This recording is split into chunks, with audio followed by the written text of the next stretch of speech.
Welcome back to Frankly Speaking here on WYDC TV Big Fox. I'm your host, Frank Acomb. We're broadcasting from the Hesselson studio. I'm so glad that you would join us this morning to be on the show because so many people have questions about Prop 1. Have you found that? I find that people mostly don't know about it, actually. You know, those who do or say, what is that about? And reading the language doesn't necessarily clarify it. So. Yeah, not at all, actually. As I was mentioning off the air, we dedicated a show almost to it, and it's still as confusing as ever. So we're talking about the New York State Constitutional Amendment, Prop 1 Public Awareness Meeting, which is tonight at 6 p.m. at the American Legion. Why did you decide to hold this meeting? So our forum is dedicated to helping provide information and social networking opportunities for Christian families and those who come alongside and help them. And this constitutional amendment, it has a huge impact, not just on the Christian family, but families throughout the state and really more broadly than that. So I was, sitting around thinking, well, surely somebody's going to do an event on this. This isn't just a Christian event. This is a really important voter awareness event. And then I leaned back and saw that nobody was doing it. So I decided to do it myself. And we're really opening it up to the whole community because we know that this is something that will impact everybody. And I've got a feeling people that do know about it, that are aware, are probably pretty passionate about it, like your guest speakers specifically. Yeah, I would say that anytime you have something that is a constitutional amendment, that should make you stand up and look and see what is this, because that's enshrining into the highest law of the state something that presumably is of importance for the legislature to get involved in it. So our two speakers, so our event tonight is really first and foremost to help voters understand what's on the ballot. Sure. Secondly, we are taking a position, the speakers who are coming in are taking a position that this is not a good, that the vote should be no, that this amendment is not going to be good for the people of New York State. But the voter awareness is the first order of business. So our two speakers, Bobby Ann Cox is an attorney that's really become an expert on this amendment. She's traveling throughout the state speaking about it. She was actually the lead attorney in a case to keep the amendment off the ballot because of the way it was rushed through and the procedural steps that were not followed, it was said. So she won at the lower level. That unfortunately was overturned at the higher level. But she's very passionate about this constitutional amendment. And then matched up with her is Senator George Borrello. He's the state senator from the 57th district, just a little west of Hornell. It's a huge district. Yes, it is. So he's going to give kind of the background of how this amendment was put before the voters by a vote back in 2022 in the legislature. So he'll kind of explain how it came to be that this is in front of voters, and also what the trigger laws are that are sort of waiting to go into effect if it's passed. So he'll give the legislative angle. Well, I know we've talked about it on the program because I think it was the New York Post has been reporting on this pretty effectively, but people don't even realize about the implications that could come from this, because it is kind of written in a generic way where you may be opening a can of worms that you were not prepared for.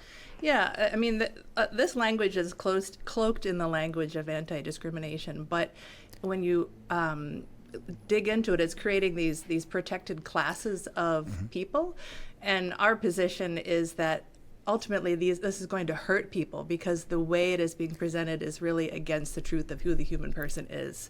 So one that I think a lot of people would agree with, this idea of not discriminating based on age. And yet throughout our laws we have discriminations appropriately so and based on age.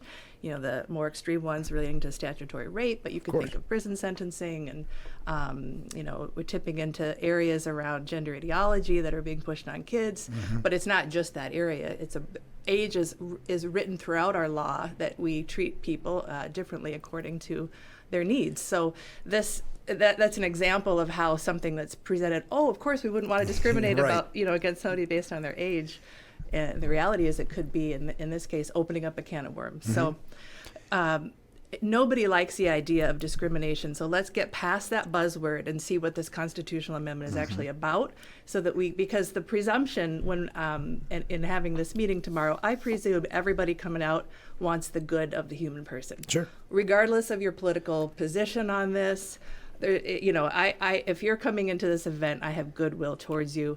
Our speakers are going to presume that you want to understand this, and that that we're all there for the bigger picture of serving the human person in our midst. So, how can we understand what this law might actually do if it's passed? Is kind of first and foremost at the top of our mind, but we're presuming that we all have the best intentions. So let's dig into the details. Right. Do you find that people maybe struggle to go to events like this because of the political nature of things?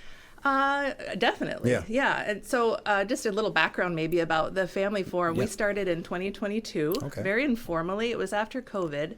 And, I'm a mother of 6, and I have, they're all school aged at this point. So I know in my own life and among kind of the group, community that I'm in, there's so many conversations about how to raise our children, Sure. how to live out this unbelievable vocation of raising a family. Yeah.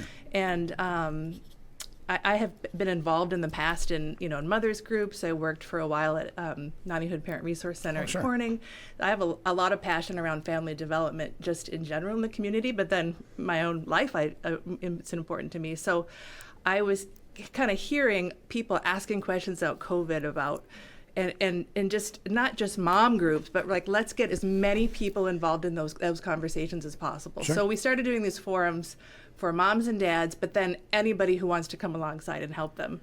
And we would talk about issues like mental health. That was a big concern coming out of COVID, and education. We did a variety of topics, and sort of the idea is, let's take this out of the, no offense, but the media world. Sure, none taken, none taken. Yeah. Really important agree. issues should not be discussed primarily on social media. I agree. We don't use social media at all, actually. These events are only done by direct invitation. I'll put flyers up sometimes, but the idea is personally invite people who are important in your life to come together and then personally talk about the reality on the ground in your community.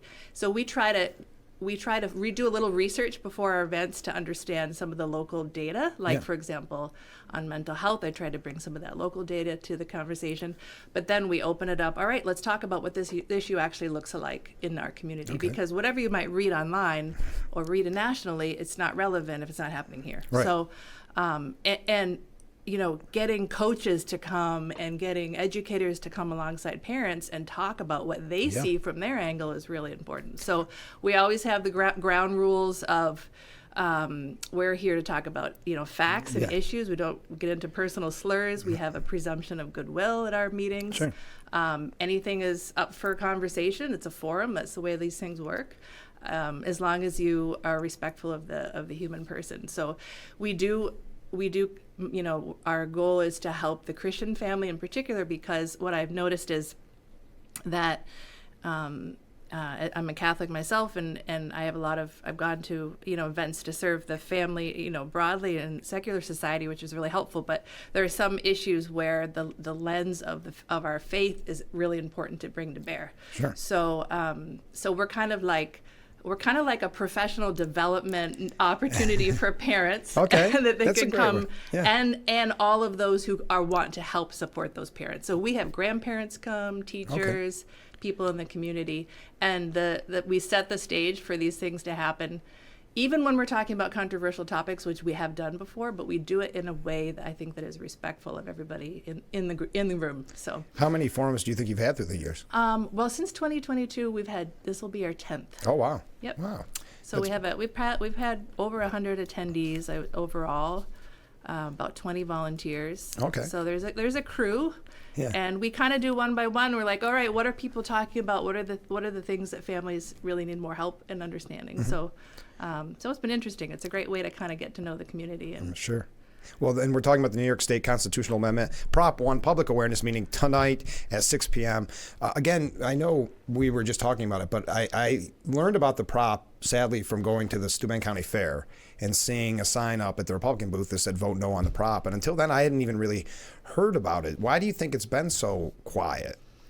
I don't know. Yeah. You should come tonight to the meeting to Yes. find out. I have my guesses, Yeah. which is that, and this is, it's written in such a vague way that even to try to explain what it is challenging. Yes. And I think when something is a touch incoherent, it makes people less likely to want to dig into it. So we are going to dig into it, and even if the result, I think probably what we're going to talk about tonight is that because this amendment is so amorphous in a way, it'll ultimately be up to judges to interpret it, Right. and to then set into law, really important things for people in New York State. So let's keep it out of the ultimate judge hands, yes. and return it to the people. Isn't it amazing? You're right, because leave it to Albany and Washington for writing something that can be so generic in a way, but have such a huge impact. Yes. It's scary. It is scary. You Yeah. think but isn't this their job to be Yeah. able to write good law? Yeah. But they do it in a way that's rushed, and also in a way that's just very reactive to the culture of the day. 100%. So let's dig into it and hold the people accountable who wrote this. And that's again tonight at the American Legion in South Corning at 6 p.m. Before we go, how's the San Giovanni Varderno kids? So I'm hosting a couple of awesome Italian teens at my so much house fun. this week. Yeah. And, I've been thinking about how this forum attempts to bring people together to have civil conversation about things that are important, and how hard that can be, but how rewarding it is when you break through and are able to understand one another. And in hosting Italians, we're doing like a little English, a little Italian in our house, and we're trying to make ourselves understood. Their English, of course, is much better than our Italian.